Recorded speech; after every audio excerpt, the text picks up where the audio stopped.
Quoi de mieux qu'une belle et grande étape de montagne dans les Pyrénées avant de se reposer demain en Andorre.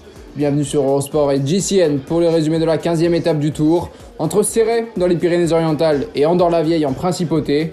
Vous venez de voir Julien Alaphilippe et à l'instar du champion du monde, plus d'une trentaine de coureurs du Tour de France sont résidents odorants. Autant vous dire qu'ils connaissent parfaitement les routes de cette 15e étape, 191 km au programme.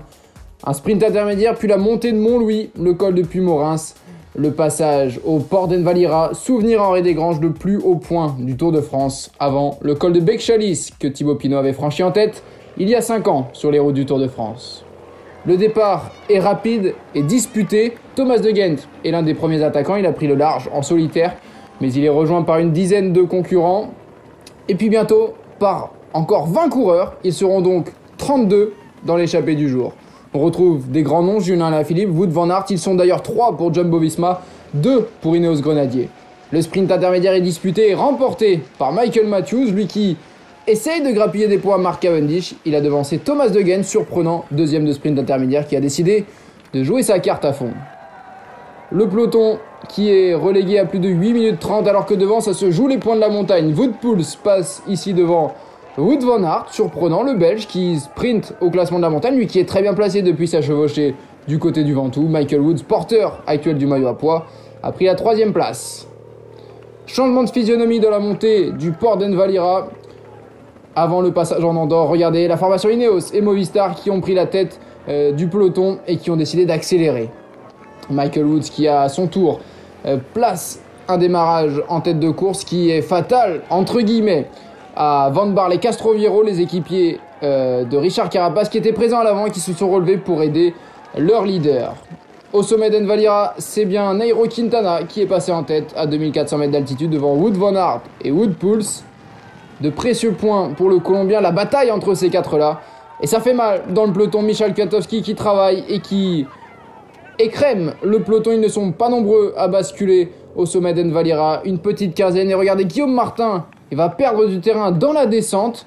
Mattia Cataneo également sur le point de faire la jonction. Mais Guillaume Martin sera distancé et il va perdre gros aujourd'hui.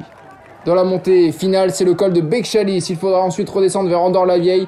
Il y a eu des attaques de Quintana, puis de Gaudu. Et c'est finalement Sepkus, l'américain de Jumbo-Visma, qui s'envole. Il bascule en tête avec 25 secondes d'avance sur Alejandro Valverde, l'ancien espagnol, le vétéran, toujours présent. Au sein du groupe des favoris, beaucoup d'attaques. Richard Carapaz a été l'un d'eux, puis Rigoberto Urán. Jonas Vingegaard, le maillot blanc, a également tenté de mettre en difficulté Tadej Pogačar, mais rien n'y fait. Le maillot jaune est solidement accroché aux épaules du Slovène et il bascule en tête avec ses principaux rivaux. Pas de principale chose à retenir pour le maillot jaune. Les favoris sont ensemble et à l'avant. Sepkus fait une belle descente. Valverde va tout tenter pour revenir. Wout van Aert, lui, est repris par les favoris. Il va d'ailleurs se faire très peur dans un virage, le champion de Belgique. Mais heureusement, pas de chute. Ben O'Connor, l'Australien d'AG Desert la mondiale, contrairement à Guillaume Martin, va défendre sa place dans le top 5. C'est bien vu pour l'Australien. O'Connor, vainqueur à Tignes la semaine dernière. Mais aujourd'hui, c'est bien l'Américain Sepkus, déjà vainqueur sur les routes de la Vuelta par le passé, qui va venir s'imposer en Andorre. Lui qui vit en Andorre, il est presque chez lui. Il a d'ailleurs jeté les lunettes au public venu le saluer. Victoire pour Sepkus et la Jumbo-Visma après Van Aert qui s'offre un deuxième succès d'étape.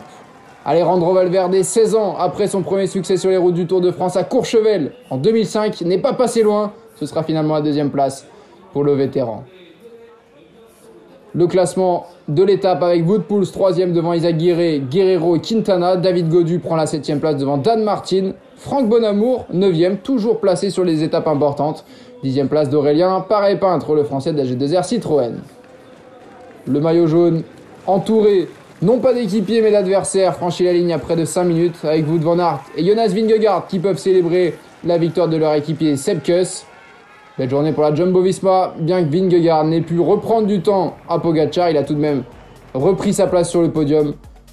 Puisque Guillaume Martin est désormais 9e à 7 minutes 58, il a repris la place qui était la sienne. Les écarts se sont tout de même resserrés.